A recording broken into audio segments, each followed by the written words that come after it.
जो हमारे मन में डिजायर है, जी मैं अंग्रेजी में एक आध शब्द बोल सकता हूँ। आप इच्छा जो हमारी है जी वो भी ईश्वर की ही है, क्योंकि ईश्वर ही सब जगह है। नहीं, इसमें देखना है, इसमें विभाग करना पड़ेगा।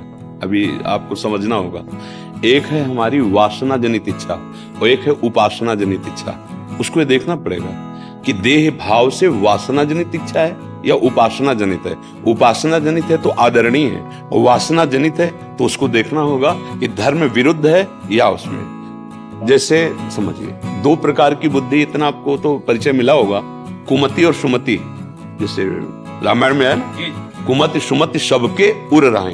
तो कुमति जनित इच्छा और सुमति जनित इच्छा, अगर कुमति जनित इच्छा है, जैसे जो अधर्माचरण करने वाले जन, प्राय कुमति जनित इच्छा होती है, उसका धन अपहरण कर लेना, उसका व्यभिचार कर लेना, उसका ये निषेध है। और जो सुमति जनित इच्छा है, शास्त्र सम्मत है, वो आदरणीय है, उसका पालन करना है। भगवान इच्छाएं प्रकट नहीं करते। आप भजन करके देखिए, इच्छाओं का समाधान होता है। जो दुर्वासना है और उपासना है, इन दोनों के विभाग को जो जानता है वही विशेष विज्ञानवान, ज्ञानवान, विवेकवान है, और विवेकवान ही भगवदानंद को प्राप्त होता है। अगर हम हर इच्छा को भगवान की इच्छा मान लेंगे तो दंड विधान फिर हम किसको देते हैं? आप अधिकारी हैं।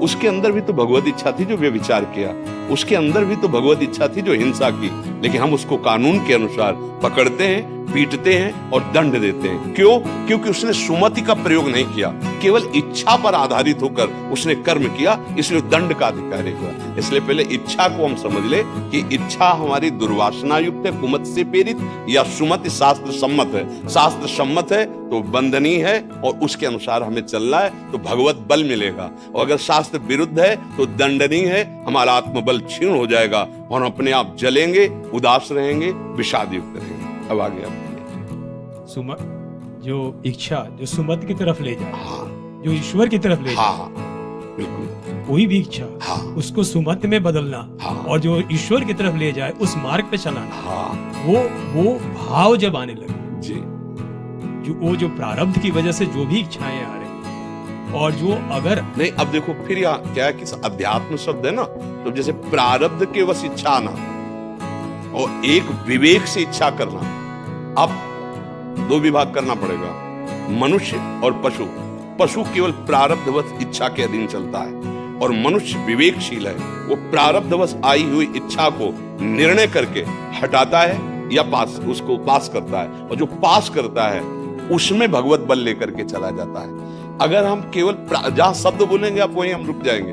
प्रारब्ध की इच्छा, जैसे पूर्व प्रसंगवशात कोई सामने शरीर आया और उसका संयोग आपका लिखा हुआ, आपके अंदर इच्छा जागृत हो जाएगी, माना अब इस पर शासन करना या भोगना, ये आपकी वृत्ति के ऊपर रहेगा। अगर अविवेक प्रधान हो गया तो आप भोग लेंगे, और विवेक प्रधान हो गया तो जलन सहकर आप उसे भोगेंगे नहीं। बहुत सूक्ष्म है। प्रारब्ध शब्द लगाने पर ही इच्छा पर अंकुश आ जाएगा, उस पर निर्णय आ जाएगा, और भगवत शब्द लगाने पर, क्योंकि हम मनुष्य हैं, अगर हम केवल प्रारब्ध के अधीन चलते हैं तो हम भगवत प्राप्ति नहीं कर सकते, क्योंकि हमें नवीन कर्म करने का जो अधिकार है वो शास्त्र सम्मत इच्छा के अनुसार है, प्रारब्ध के अनुसार नहीं।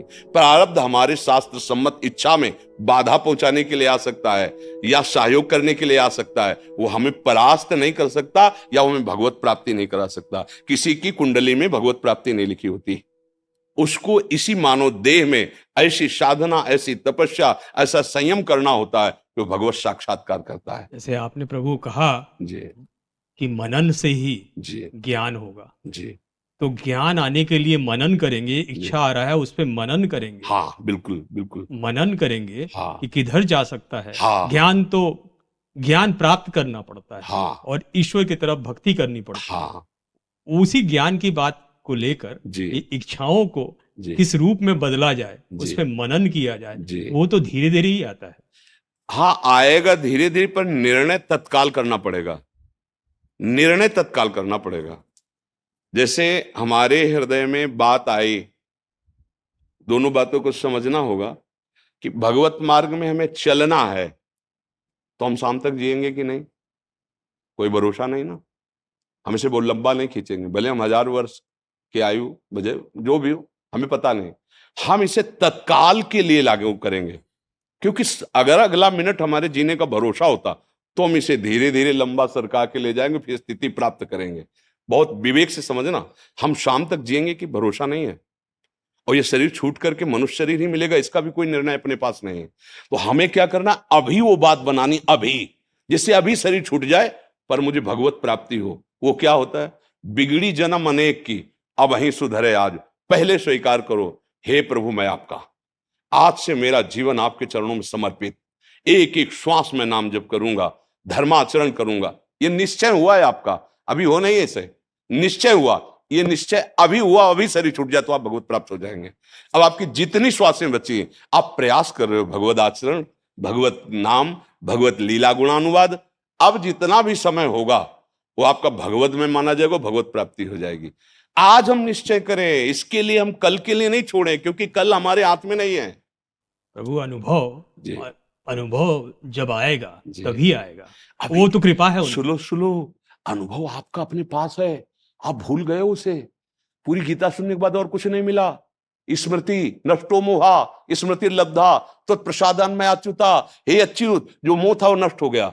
आप ना शरीर हो और आप ना कोई जीव हो, उसी परमात्मा तत्व का अंश हो, अपने को भूलकर, शरीरों के राग में फंसकर, व्यवहार को सत्य मानकर भूल गए। अब अगर इसको सत्य मानते रहोगे तो अनंत जन्म बीत जाएंगे।